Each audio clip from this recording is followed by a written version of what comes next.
Imaginez un train de marchandises de 2000 tonnes, long de plus de 3 km, parfaitement immobilisé sur une pente abrupte. À l'avant, une rame de locomotives diesel électriques, développant chacune plus de 4000 chevaux, est en mouvement. Dans le monde des camions ou des supercars, la transmission de cette puissance immense au sol repose sur des pneus en caoutchouc lisses et adhérents qui accrochent l'asphalte rugueux. Mais ici, la réalité technique est tout autre. On trouve des roues en acier poli, lisses et brillantes, reposant sur des rails en acier également lisses et polis. Cette surface de contact est conçue pour minimiser les frottements, contrairement aux autoroutes. Pourtant, lorsque l'accélérateur est actionné, ces roues en acier ne tournent pas au hasard. Elles s'enfoncent dans les rails avec une force suffisante pour tirer une charge équivalente au poids de 3 tours Eiffel. La capacité de la locomotive à transporter des charges aussi énormes sans déraper n'est pas de la magie. C'est un exploit de physique et d'ingénierie d'une précision incroyable. Pour comprendre pourquoi les roues ne patinent pas, il faut d'abord comprendre le paradoxe. La roue en acier. Les ingénieurs ont choisi l'acier pour son rendement élevé. Un pneu en caoutchouc se déforme, créant une résistance au roulement qui gaspille du carburant. L'acier, en revanche, est rigide, permettant au train de parcourir de longues distances et de transporter des charges énormes avec une fraction de l'énergie requise par un camion. Cependant, cette efficacité a un coût, le frottement. Le coefficient de frottement entre une roue en acier et des rails en acier est incroyablement faible, équivalent à un cinquième du coefficient de frottement d'un pneu sur route sèche. Si un camion lourd était placé sur des rails en acier, ces roues se mettraient probablement à tourner dès qu'on appuierait sur l'accélérateur. Le secret réside dans la surface de contact. Malgré la grande taille de la roue de la locomotive, la surface de contact réelle avec les rails à un instant donné est extrêmement petite. Du fait de la courbure de la roue et de la légère courbure des rails, le point de contact a environ la taille d'une petite pièce de monnaie. Il pourrait sembler impossible que toute la force soit transmise, tirant la locomotive à travers une série de points minuscules. Pourtant, cette petite surface est la clé, parce que le poids total de la locomotive, qui dépasse souvent 18 kg, est concentré sur ces points minuscules, la pression est immense. C'est ce qu'on appelle la contrainte de contact hertzienne. Elle ne se contente pas de pousser vers le bas. Elle comprime les surfaces d'acier avec une force si considérable que, à l'échelle microscopique, les ergots des roues et les rails adhèrent momentanément. Ceci nous amène au facteur le plus important pour prévenir le dérapage, le poids. Dans le secteur automobile, les ingénieurs s'efforcent de concevoir des véhicules aussi légers que possible afin d'améliorer la vitesse et la maniabilité.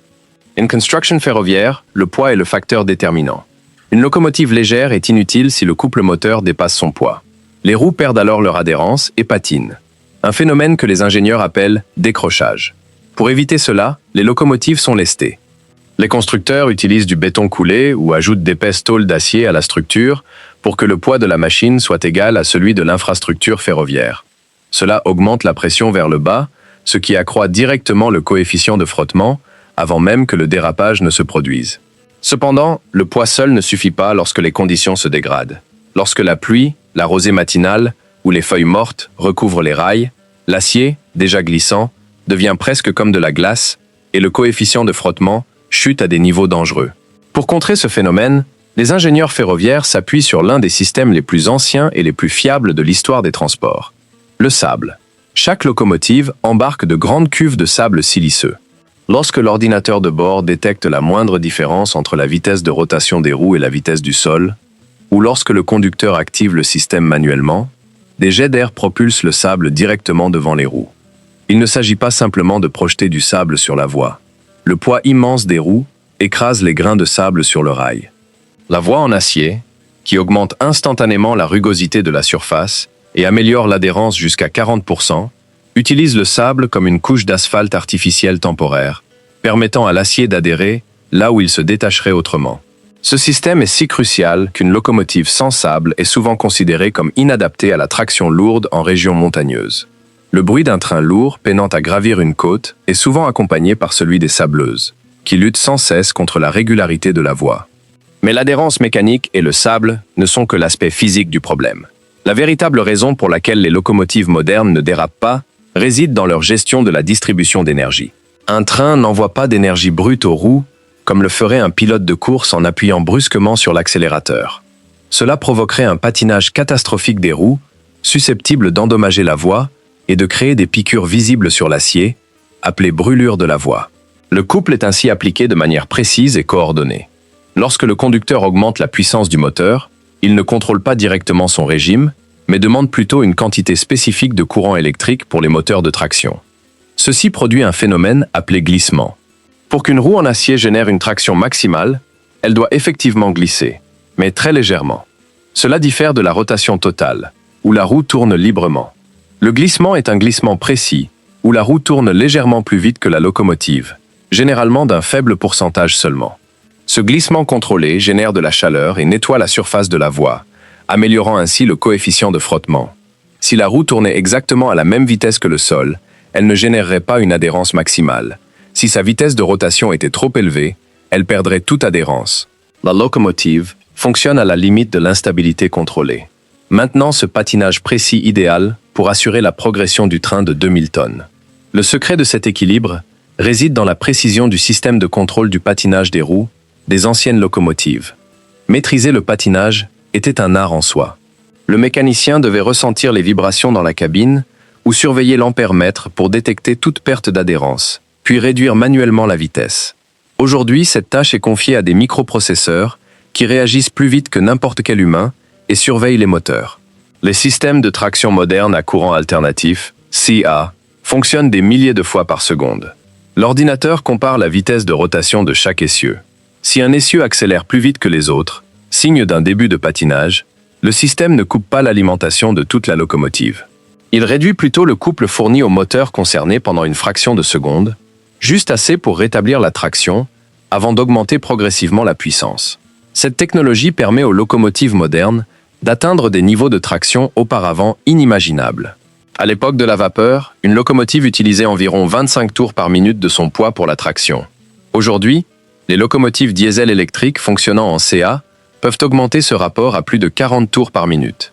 Cette efficacité explique pourquoi moins de locomotives tirent des trains plus lourds qu'auparavant. Elle permet également aux compagnies ferroviaires d'exploiter une traction distribuée, où les locomotives sont placées au milieu ou à l'arrière du train. Synchronisée, sans fil, en distribuant la puissance, le risque de patinage d'une rame est réduit et la pression physique sur les éléments de traction est diminuée, empêchant ainsi le train de se désintégrer sous son propre poids. Les conséquences d'un défaut de contrôle de cette cohésion sont désastreuses, car un patinage incontrôlé des roues peut être violent. Les moteurs électriques à l'intérieur des voitures sont directement reliés aux essieux.